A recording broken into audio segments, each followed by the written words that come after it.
One person is dead after a crash involving a CT transit bus. Thank you for joining us for the Fox 61 News at 10. I'm Annette Montgomery. Now, that crash happened around 4 p.m. in New Haven near Middletown and Clinton Avenues. That's just north of the Clinton Avenue School. It was a very active scene earlier with police investigating the bus and crews still cleaning up the shattered glass in the area. Now, to stay up to date on this crash and any other breaking news that comes into our station, you can download our app for free, the Fox 61 News app. You can use the QR code on your screen or go to fox61.com 24/7. Well, the weekend is here and there's a lot of events happening around Connecticut. So let's head over to meteorologist Sam Sampieri for a first check on the forecast. Sam, what can we expect this weekend as we head out the door? That's right. A lot of things going on this weekend. The fairs, the Big E, and it's going to be a warm one. A bit of rain Saturday night, early Sunday, but it's not going to cause anyone to stay away from the outdoor festivities. It's going to be a beautiful weekend. Get a little rain overnight. Right now, temperatures are fairly mild for the time of year in the 60s in there, the 70, 61 to Torrington, the 71 in New Haven. A little muggy down across the shoreline, but it's still muggy for the time of year. Dew points in the 60s. Some high clouds from the south, but they're not going to do anything to bother us tonight or tomorrow. So overnight, mainly clear skies, some high clouds around towards tomorrow morning, and temperatures will bottom out into the upper 50s to near 60. It'll warm up nicely for the fairs tomorrow, the Big E, the Durham Fair, with highs reaching 75 to 80 during the afternoon. Here's the temperature profile across all of Connecticut.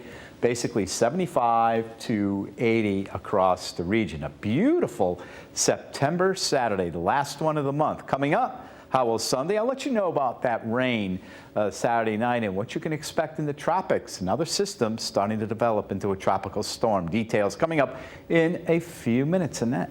Thank you so much, Sam. Well, now to an update for neighbors living in Waterbury. Water issues will continue through the weekend.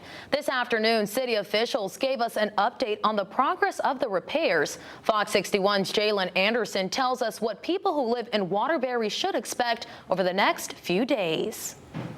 The city of Waterbury is preparing for the next phase to repair a water main break. The hope is things will return to normal soon.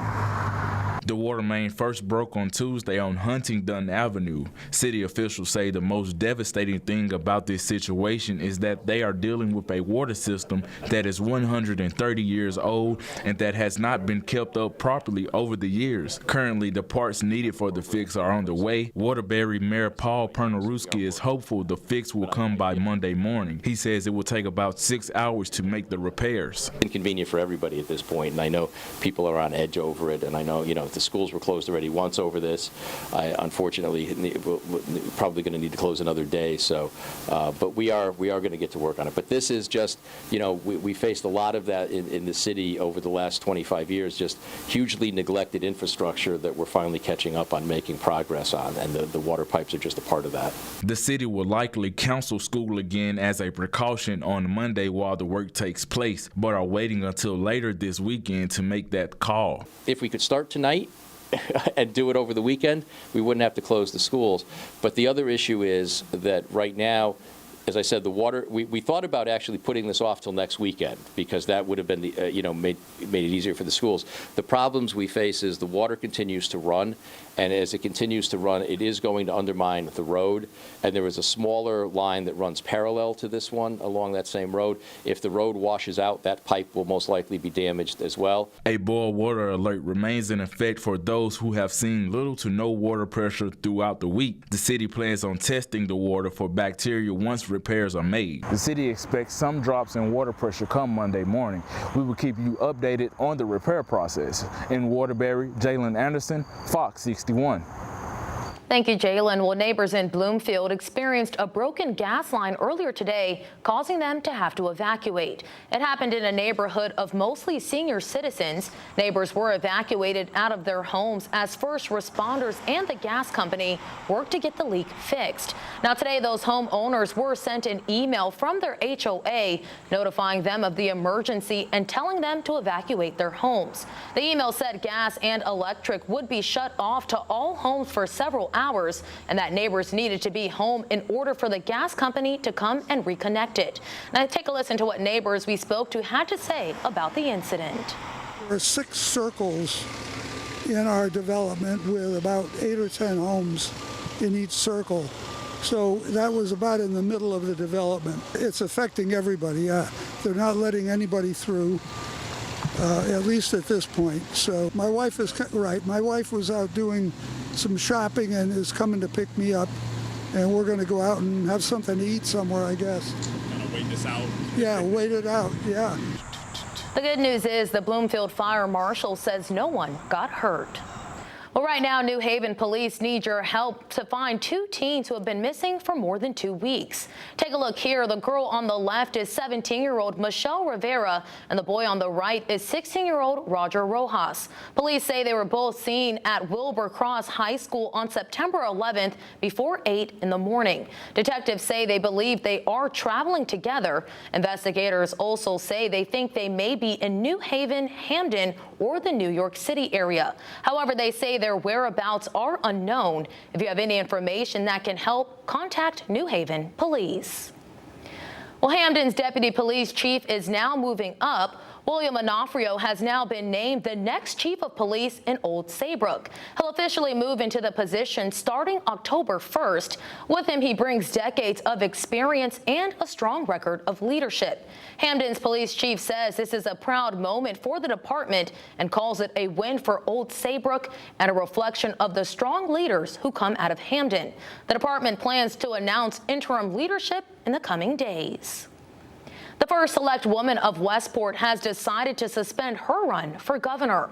Republican Jen Tooker made the announcement earlier today. Now, when a candidate suspends their campaign, it means they're winding down rather than dropping out. So Tooker will still be on the 2026 ballot. She was the first Republican to enter the race back in March. New Britain Mayor Aaron Stewart is exploring a run, and State Senator Ryan Fazio is still running. Now, as for the Democrat State Representative Josh Elliott is seeking to become the next governor. At this time, current Governor Ned Lamont hasn't said if he'll run again.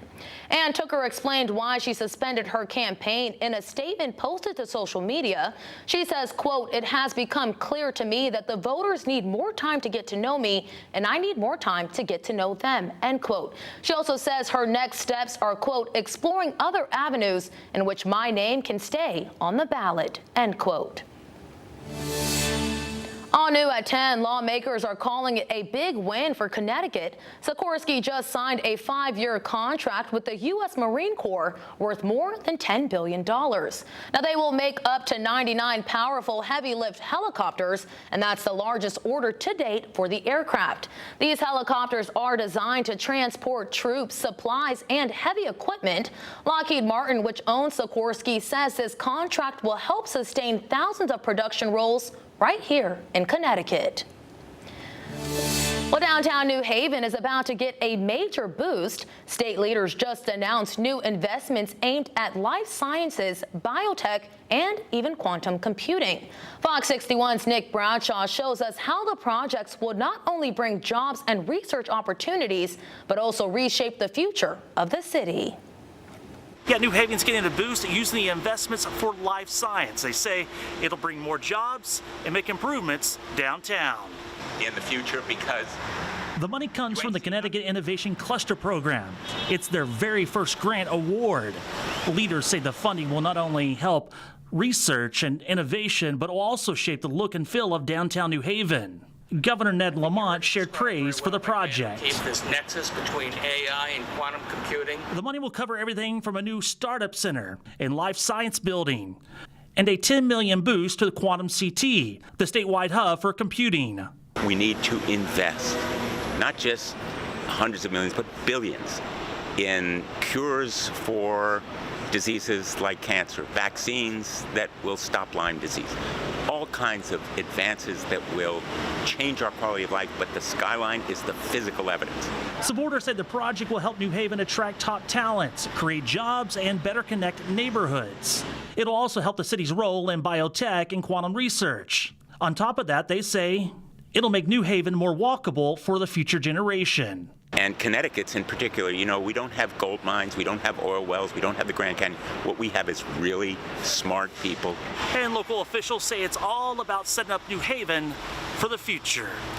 In New Haven, Nick Bradshaw, Fox 61.